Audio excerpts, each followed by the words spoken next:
ایک بار نواب of Bahawalpur London میں عام شہریوں کی طرح مارکیٹ گئے۔ آپ کو اس وقت کی مشہور گاڑی رولز رائس کے شو روم پر کھڑی رولز رائس گاڑی پسند آ گئی۔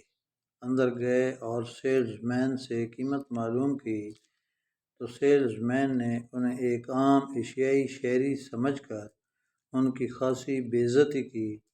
نواب صاحب واپس ہوٹل آئے اور اگلے روز پورے شاہی ٹھاٹ باٹ کے ساتھ ملازمین کی ایک پوری فوج لے کر اس شو روم پر گئے اور وہاں موجود 6 کی 6 رولز رائس گاڑیاں خرید لیں اور ملازمین کو کہا کہ ان گاڑیوں کو فوراً بہاولپور پہنچا کر میونسپل کمیٹی کے حوالے کرو اور ان سے شہر کا کچرا صاف کرنے اور کچرا اٹھانے کا کام لیا جائے۔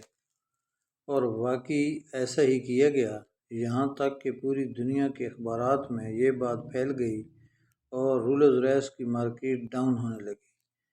رولز رائس کا نام سن کر لوگ ہنستے ہوئے کہتے کہ وہی جو ریاست بہاولپور میں شہر کا کچرا اٹھانے کے لیے استعمال ہوتی ہے۔ کچھ عرصہ بعد رولز رائس کمپنی کے مالک نے خود بہاولپور آ کر نواب صاحب سے معذرت کی اور 6 نئی رولز رائس گاڑیاں بھی بطور تحفہ دیں اور درخواست کی کہ گاڑیوں کو اس گندے کام سے ہٹایا جائے۔ اس درخواست کو نواب صاحب نے منظور کر لیا۔